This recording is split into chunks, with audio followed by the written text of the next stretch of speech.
Olá, boa tarde para você que nos assiste assim que este programa vai ao ar, às 2 horas da tarde de sexta-feira. E bom dia, boa tarde, boa noite para você que nos acompanha em qualquer horário aí, porque o YouTube é para isso, para ficar disponível para sempre. Sejam bem-vindos ao canal da Genial e ao Conversa com Zé Márcio, nosso encontro semanal com o economista-chefe da Genial, José Márcio Camargo. Eu sou Juliana Andrade, jornalista aqui da casa, e hoje nós temos a companhia de Fernando Rocha. Fernando Rocha é mestre em economia e economista-chefe da JGP, gestora de recursos e de patrimônio brasileira. Fernando, super obrigada por aceitar nosso convite, se juntar aqui a gente nesta tarde. Tudo tranquilo por aí? Tudo tranquilo, um prazer estar aqui com vocês. Obrigado pelo convite.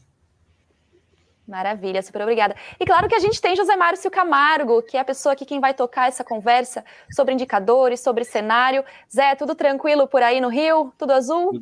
Tudo bem, Juliana. Muito obrigado, Fernando, por ter aceito nosso convite. É um prazer enorme ter você aqui conosco, tá certo? Vamos tentar conversar um pouquinho sobre como é que a gente está vendo aí a economia brasileira nos próximos meses, tá certo? Vamos começar, né? Quer dizer, como é que você está vendo, como é que tá seu cenário aí para a economia brasileira? O que é que você está achando aí, dada essa pressão inflacionária, aumento de juros? Como é que você está vendo o cenário de inflação e crescimento aí até o final desse ano? Tá ótimo, vamos lá, Zé. Primeiro, assim, obrigado mais uma vez pelo convite, prazer estar aqui falando com você. Eu vou começar pelo lado positivo, né, o lado otimista, que é o da atividade, né? Eu acho que a gente está vendo números melhores do que o esperado aí no primeiro trimestre. Aqui na JGP estamos trabalhando com um crescimento aí na faixa de 0,5 para 0,5, 0,6 para o primeiro tri. E com os dados que a gente tem disponíveis já para o segundo TRI, né, que a gente já está entrando em maio, a gente já tem indicadores de alta frequência, a gente acha que continua crescendo no segundo TRI, por enquanto, nessa faixa aí de meio também, né? Então, se a gente tiver um crescimento de meio, digamos assim, a gente já vai ter aí quase 1,5% de PIB, 1%, diria, garantido só com arrasto, né, estatístico que a gente vai ter para o resto do ano. Então, para ter um número, né, pior que 1 no PIB, a gente teria que ter um segundo semestre de queda, né? O que eu estou achando um pouco provável, né? Então, a gente ajustou aqui a projeção para 1,3 de PIB, a gente estava com 1 antes, e eu acho que o risco está mais para cima ainda, a gente ficar entre 1,5, talvez até mais para o ano, né? Eu acho que no início do ano algumas pessoas estavam muito pessimistas e achando que podia até ter recessão no Brasil, né? Tinha umas projeções de queda e tal, de PIB. Isso, para mim, está meio descartado, né? A gente não vai para esse cenário mais. Agora, as razões disso, aí eu acho que a gente pode debater, mas me parece que tem uma parte, eu sempre acho que a parte de o complexo agronegócio mais mineração, ele é subestimado, né? Quando a gente olha a participação no PIB da agricultura, por exemplo, é pequena, mas tem todo um setor de serviços, de comércio, transporte, refrigeração, uma série de coisas ligadas à armazenagem, enfim, a esses setores que são subestimados e são grandes no PIB, né? Quando você soma tudo, você vê que é uma coisa importante. Então, acho que esse setor aí está garantindo um certo crescimento e, de certa forma, e aí acho que é um tema até muito caro a você, que levantou essa bola primeiro, a gente vê uma certa normalização da vida, né, pós-pandemia, né, que a gente percebe isso muito no setor serviços, né, as pessoas, apesar da inflação, apesar da dificuldade, estão saindo, estão voltando a viver, ir para bar, restaurante, por aí vai, lazer, viagem e tal. Então, a gente vê uma normalização do serviço que também garante um certo crescimento. Onde a gente está vendo pior é a indústria, né? A indústria, realmente, eu acho que ainda está com problemas de oferta.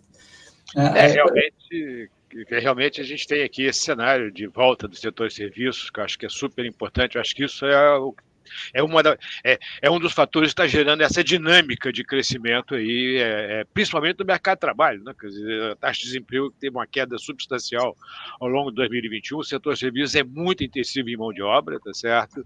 E eu acho que esse é um ponto super importante, tá certo? Agora, a indústria está refletindo a política monetária também, né, Fernanda? Exatamente. Eu acho que a indústria tem dois problemas, né? Um é que a gente consegue ver em alguns setores, como automóveis, por exemplo, que parece que a oferta realmente é um problema, né? Você não consegue concluir você não consegue concluir o carro, por exemplo, porque falta algum componente, né? E tem o problema da política monetária apertada, né? O crédito começando a retroagir um pouco, né? A gente já vê alguns casos de inadimplência subindo e tal. Ficou mais caro também, enfim. Então, a gente vê uma retração aí natural da indústria por esses motivos, né? Agora, acho que a sensação que dá, assim, olhando de hoje, é que está melhor do que a gente esperava, né? Dada a política monetária e tudo mais. E aí eu acho que talvez os fatores que estejam fazendo a diferença sejam esses fatores, né? Mais talvez um peso grande aí no setor agroexportador, que tende a ser subestimado, né, historicamente. E aí, entrando na outra parte da sua pergunta inicial, né, a inflação, né, eu acho que é o reverso da medalha, né, enquanto a gente está vendo surpresa positiva na atividade, a gente vê surpresa negativa na inflação mais alta e mais espalhada e resiliente do que eu pelo menos aqui esperava, né? Então, para mim, a coisa era muito assim, choque de custos, a gente vai ter um choque de custos vindo de fora, né, commodities e tal, que passou para o setor industrial, bens industriais, e aí isso ia passar muito, muito menor em escala, muito menos intensidade para o setor serviços, e a gente ia ver uma inflação refluindo mais rapidamente. E o que eu estou vendo é um pouco diferente disso, né? Estou vendo uma coisa muito mais espalhada e intensa do que eu imaginava. Por exemplo, até no setor de duráveis, não imaginava tanto tempo assim subindo preço como está, né? Então, eu estou me perguntando aqui se para onde vai, até onde a gente pode estar errado, né, nos forecasts que a gente faz, mas eventualmente, assim, eu revisei para cima aqui, tá? Estou com 8,5% de inflação esse ano e para o ano que vem estou esperando aí alguma coisa na faixa de 5,5%, tá? Está um pouco fora do consenso aí para o Focus, né, que está mais perto de 4%, mas eu estou achando que vai acabar gerando mais inércia, né, da inflação mais alta esse ano, e além disso, estou um pouco preocupado com a parte de administrados, né, preços que são regulados, que estão acumulando muita defasagem, por exemplo, transporte público, né, energia elétrica, de certa forma, plano de saúde, né, alguns preços assim, que reajustam uma vez por ano e não reajustaram ainda. Acaba que você está ficando com 2 anos de inflação acumulada aí, né, em alguns casos. Isso aconteceu agora no reajuste de energia elétrica para alguns estados, que está gerando um problema complicado lá no Congresso, né? Quer dizer, a ANEEL reajustou, por exemplo, a energia no Ceará em 25%, e tem alguns deputados que querem reverter esse reajuste, mas o reajuste tem exatamente a ver com o fato do que teve acumulado, né? Não reajustou em 2020 por causa da pandemia, não reajustou em 2021 e agora em 2022 tem que reajustar as duas coisas ao mesmo tempo. Eu acho que isso realmente é um problema complicado e eu acho que realmente a inflação é um problema. Agora, a minha avaliação, Fernando, é que tem um lado aí dessa taxa de inflação que é muito imprevisível, que é o lado dos choques de oferta, né? Que são os aumentos de preço de commodities que têm acontecido aí e que estão acontecendo e que a gente não sabe se vai continuar ou se vai parar, né? Quer dizer, a minha avaliação é que essa guerra no leste europeu vai ser bastante longa, não vai, acho que vai ultrapassar 2022, tá certo? Mas a questão que está na minha cabeça aqui é se os preços de commodities vão ficar altos, mais estáveis, ou se vão continuar voláteis como tem sido desde o início da guerra na Ucrânia, né? Eu acho que isso é que vai determinar quanto de pressão inflacionária que a gente vai ter aí ao longo dos próximos meses. Você não acha que isso vai fazer muita diferença, não? Sem dúvida, eu acho que isso aí é fundamental. A gente aqui está com uma visão assim, mais para pessimista também nesse caso, né? Você acha que a Ucrânia e a Rússia estão com um problema lá que dificilmente vai se resolver no curto prazo, né? Pelo que a gente escuta e lê a respeito, você tem, por exemplo, depois que as forças russas saíram das proximidades de Kiev, deixaram atrocidades todas lá, e isso dificultou muito qualquer processo de paz, de conversa, né? Então, a Ucrânia também se retraiu, o mundo desenvolvido, a Europa, Estados Unidos, se retraíram de qualquer tentativa de acordo, de conversa, né? Os russos foram para uma região onde eles tentam tomar, né, que é o leste da Ucrânia. Se for rápido isso, talvez facilite algum tipo de acordo, mas se demorar, quer dizer, o negócio vai ficando cada vez mais profundo e deixando cicatrizes, né? Então, assim, resumindo, a história não parece resolver rápido, né? Além disso, tem o ponto da China lá, com os lockdowns e tal, que acho que deve ter se gerado alguma desorganização na cadeia de suprimentos aí, né? Você vê que o porto lá de Xangai é um porto importante, acabou sendo desviado para outros lugares e tal. A gente tem um mês de parada forte lá, né, com dificuldades, por exemplo, de transporte até interno de caminhão da fábrica para o porto e tal, né? Então, imagino que isso ainda vai refletir nos portos da Europa, Estados Unidos, que vão congestionar quando normalizar o fluxo, enfim. Então, você tem aí uma cadeia de eventos que provavelmente ainda vai arrastar por algum tempo, né? Por exemplo, você tocou aí no ponto dos combustíveis, né? A gente aqui chegou a pensar em queda de gasolina há um tempo atrás. A gasolina estava aí com uns 10%, talvez, de defasagem, estava mais caro aqui do que lá fora. E agora virou e já estão falando em aumento. Quer dizer, o negócio em 20 dias mudou completamente, né? Então, está muito instável, né? É muita volatilidade, né? Quer dizer, eu acho que isso, dada essa volatilidade, já que você entrou nessa seara, quer dizer, dada essa volatilidade aí do cenário, como é que você está vendo o cenário internacional, principalmente como é que você está vendo a questão da inflação nos Estados Unidos e da política monetária americana? Que nós tivemos aí um aumento dos Fed Funds de 0,5 pontos porcentuais nessa semana, tá certo? A reação dos mercados, na minha avaliação, o mercado reagiu, eu acho, negativamente, no sentido de que acho que o mercado avaliou como sendo excessivamente dovish a decisão do Fed. Como é que você está vendo isso? Então, a gente aqui está com um cenário assim, de inflação global alta e um pouco mais duradoura, né? Então, isso envolve os Estados Unidos também, né? A ideia é que, é claro, a inflação lá vai descer dos atuais patamares, né? Porque aí tem muito efeito base e tal, mas a nossa ideia é de que ela vá descer para um patamar acima do que vigorava antes da pandemia, né? E aí, por alguns motivos. Primeiro, porque está aquecido, né, a economia, né? A taxa de desemprego está baixa, os salários estão subindo, teve muito estímulo, tem uma parte da transferência de renda que foi feita nos Estados Unidos, que virou poupança das famílias, que ainda é relevante, quer dizer, as pessoas ainda têm, digamos, fizeram uma poupança precaucionária aí durante o período de pandemia, que elas podem gastar esse dinheiro por algum tempo que poderia dar sustentação para a demanda aí nos próximos meses ou anos até, né? Então, da parte de demanda você tá forte, vamos dizer assim. Na parte de oferta você tem esses problemas de suprimentos, cadeias globais com problemas, né? Aí um pouco mais longo e talvez mais filosófico e tal, é o tema da desglobalização, né? Que a gente acha que vamos entrar nessa, né?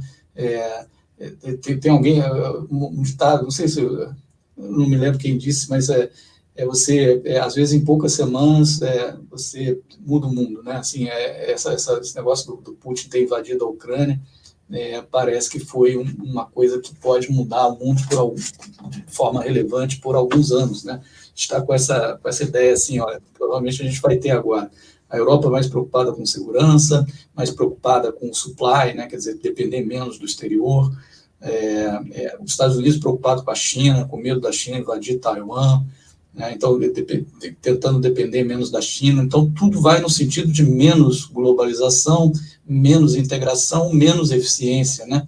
Então, às vezes, eu acho que os trends em economia são grandes, né?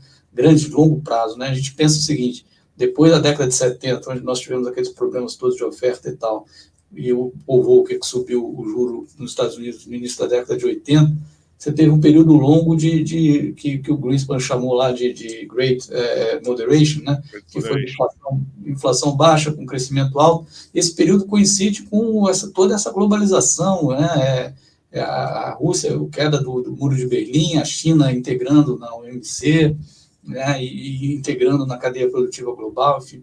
Imagina agora assim, se a gente vê uma volta ao passado, né, no sentido de Europa, Rússia mais afastada da Europa, China mais afastada do resto do mundo. Isso pode gerar o efeito inverso, menos crescimento e mais inflação. É um tema mais difícil, assim, mas não sei se não tão palpável assim, quanto as outras questões que a gente discutiu, mas eu acho que pode ser relevante. Então, minha ideia é que a gente vai ter inflação mais alta nos Estados Unidos, e vai ser difícil trazer de volta, e acho que o Fed vai ter que subir mais assim, do que a gente está esperando. Não, eu acho isso fundamental. Na verdade, foi bom que você tenha levantado esse tema, que é um tema mais de longo prazo. Eu costumo dizer para os meus alunos que uma coisa é o tempo cronológico, outra coisa é o tempo histórico. No tempo cronológico, uma coisa se segue a outra, não faz diferença. Cada minuto é igual. No tempo histórico, às vezes, você passa décadas sem acontecer nada. De repente, acontece tudo ao mesmo tempo, tá certo? E eu acho que a gente está vivendo um momento agora desse tipo aí, quer dizer, um momento em que muita coisa está acontecendo ao mesmo tempo e que eu acho que vai mudar o comportamento do mundo aí, que em pouco tempo a gente vai ter uma mudança bastante importante. E uma das coisas é essa questão que você falou aí, na verdade é muito curioso, né? Se você pensar bem, quer dizer, quando a gente aconselha o assessor financeiro está sempre aconselhando o investidor a diversificar seus investimentos, tá certo?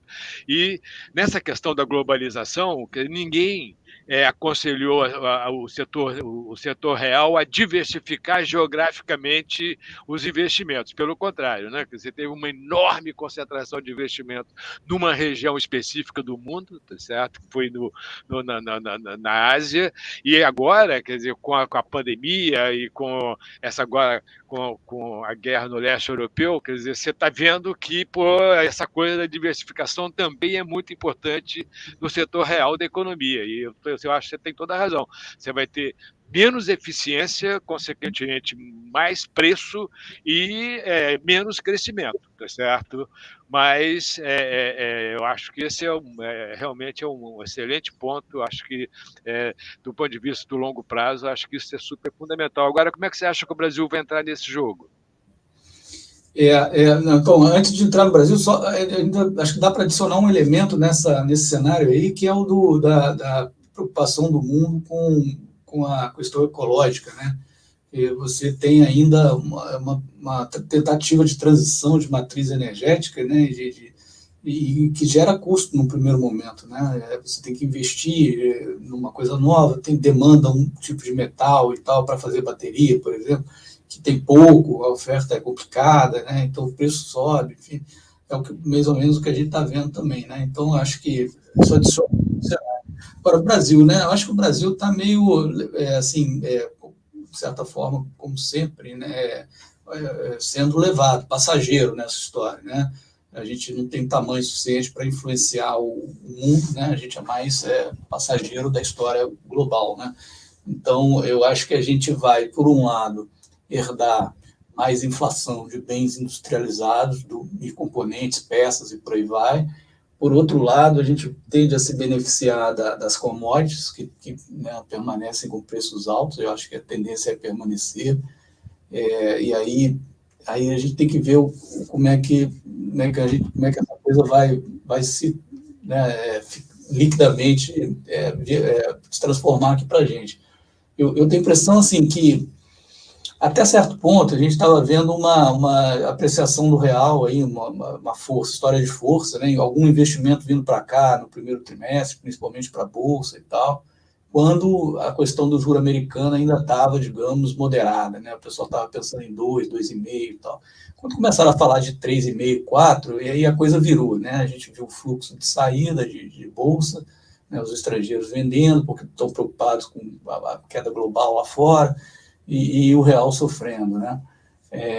Eu tenho assim, a impressão, baseado, né, nesses fatos recentes aí, que se a coisa caminhar agora, no curto prazo, para realmente consolidar uma visão de que vamos ter juro nessa faixa aí, 4 para cima, nos Estados Unidos, vai ser difícil para a gente performar bem em termos de moeda, né?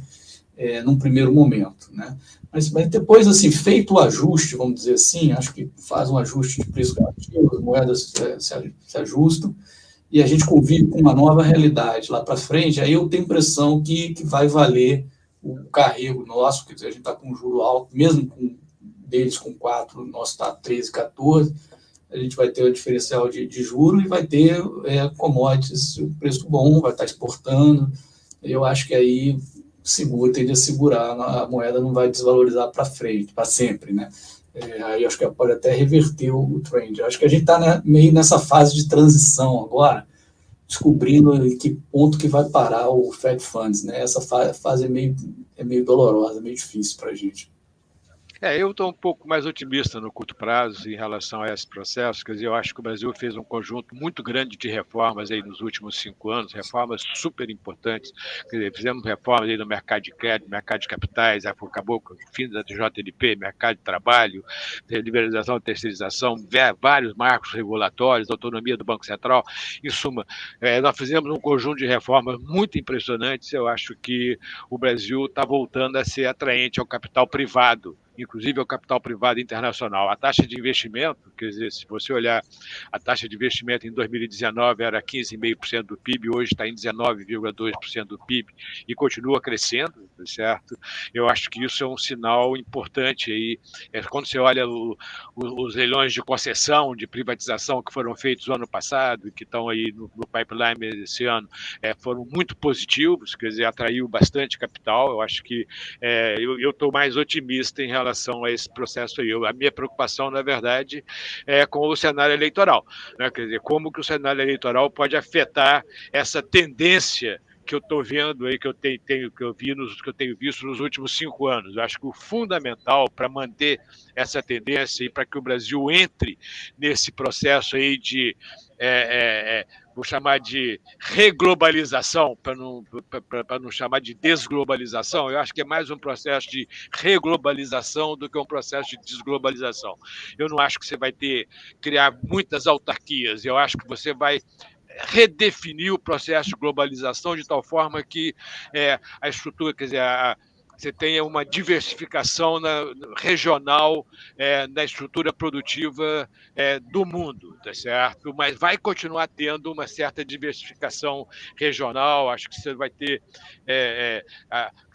vai aumentar pouca proteção. Na verdade, a tendência vai ser tentar diminuir a incerteza, diminuir o risco via redefinição regional da estrutura produtiva. E eu acho que se o Brasil continuar nessa trajetória de reformas, que ainda falta tempo, precisamos de uma reforma administrativa, reforma tributária, abertura da economia, várias privatizações aí, como a Eletrobras, Correios e etc., tá certo? Se a gente no próximo governo a gente continuar nessa trajetória, eu acho que o Brasil pode entrar nessa trajetória, nesse processo de reglobalização com muito bem, né? Quer dizer, porque bem ou mal, quer dizer, nos últimos 5 anos, quer dizer, o Brasil foi o país que mais reformas fez entre todos os emergentes, e eu acho que isso pode ser bem importante. Eu estou um pouco mais otimista em relação a isso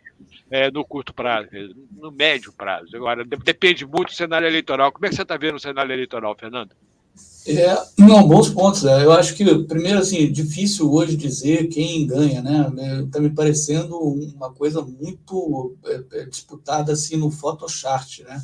Porque eu vejo como é que estava a coisa antes, né? Você tinha Lula com uma certa vantagem lá nas pesquisas, principalmente embalado pelo Nordeste, pelas classes mais populares, e o Bolsonaro com votos no Sul, Sudeste, nas classe média para cima e tal, e tinha o pessoal da terceira via, né, que estava ali dividindo entre Moro, Dória e outros candidatos.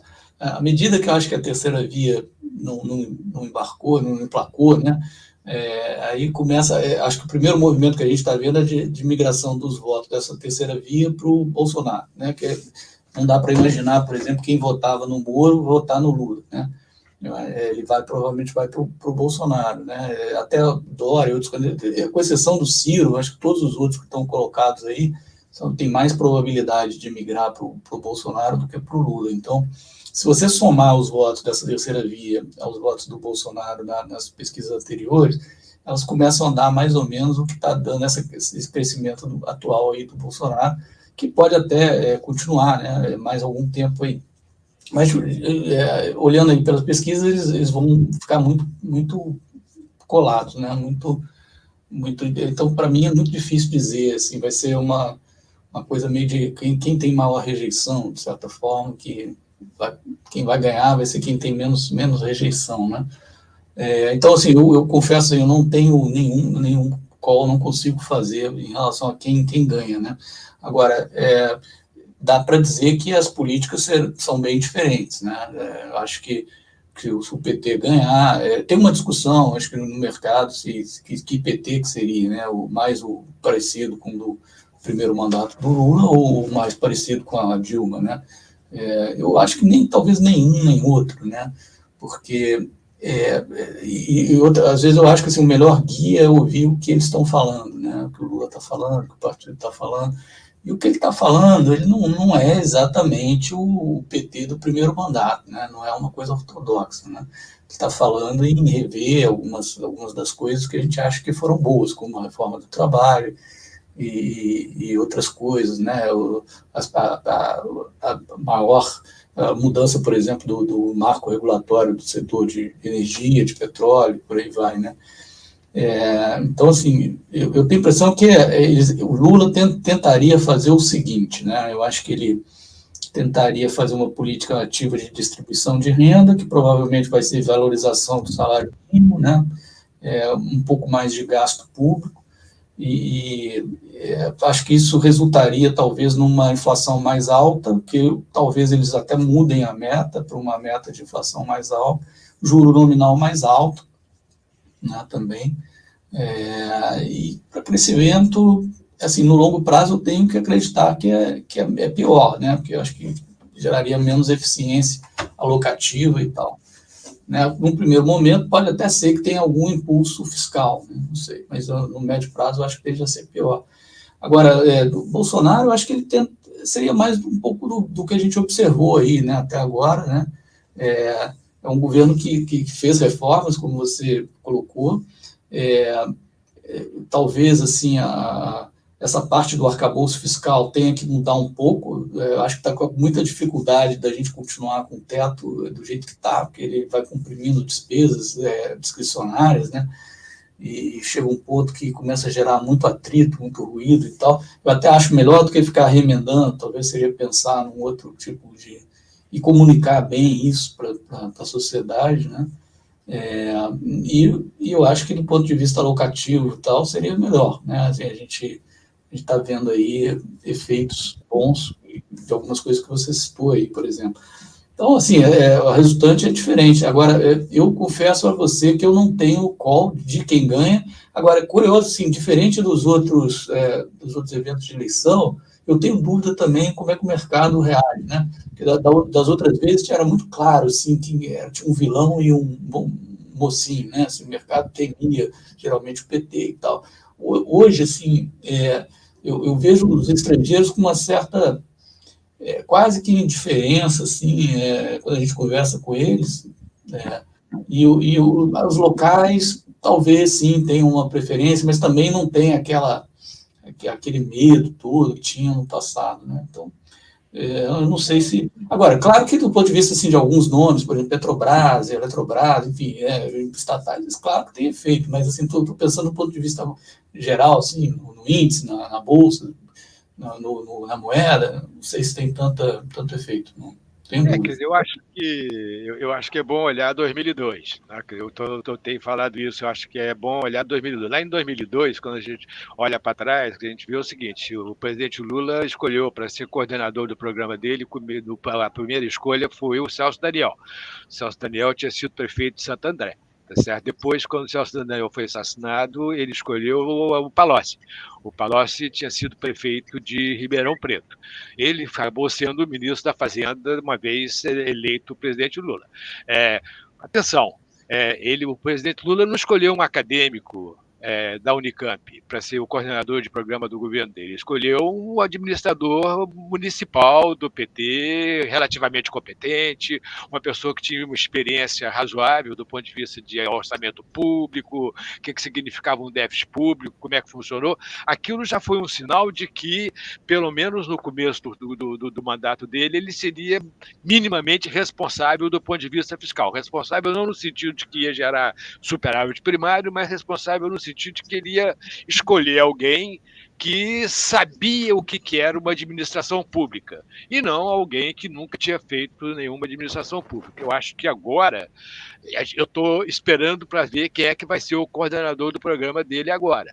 Se ele escolher um administrador público, ele está caminhando na mesma direção do que ele fez lá em 2002. Se ele escolher um acadêmico, uma pessoa que tem pouco, quer dizer, pouca experiência como administração pública de verdade, tá certo? Quer dizer, eu vou ficar mais preocupado no curto prazo.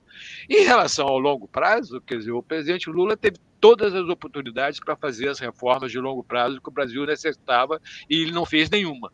Tá certo? Então, da mesma forma que eu estou dando o benefício da dúvida no curto prazo, eu também não quero dar o benefício da dúvida no longo prazo. Se ele não fez lá, por que ele vai fazer agora? Tá certo? O ponto, eu acho que ele não fez porque ele não acredita. Tá certo? O PT não acredita nas reformas de longo prazo. Eu acho que o PT até pode acreditar um pouco nessa questão de que é preciso ser responsável do ponto de vista fiscal, porque eles já foram administradores públicos nos estados e nos municípios, tá certo? Mas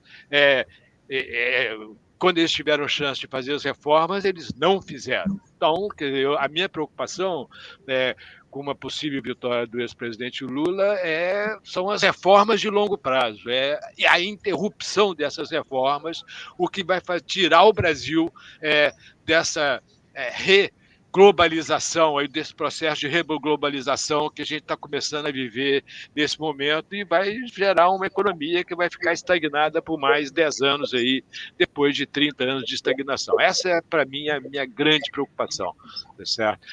Bom, a Juliana está ali me dizendo que está na hora, tá certo? Fernando, muito obrigado, excelente conversa, muito boa mesmo, tá certo? Vamos fazer outras aí no futuro, mas vamos ver se a gente consegue fazer alguma coisa pessoalmente. Está na hora de voltar para as conversas pessoais também, tá certo? Um abraço e muito obrigado. Muito obrigado, foi um prazer enorme falar com você. A conversa estava boa, nem vi o tempo passar. Obrigado mesmo pelo convite, Juliana, obrigado, foi um prazer.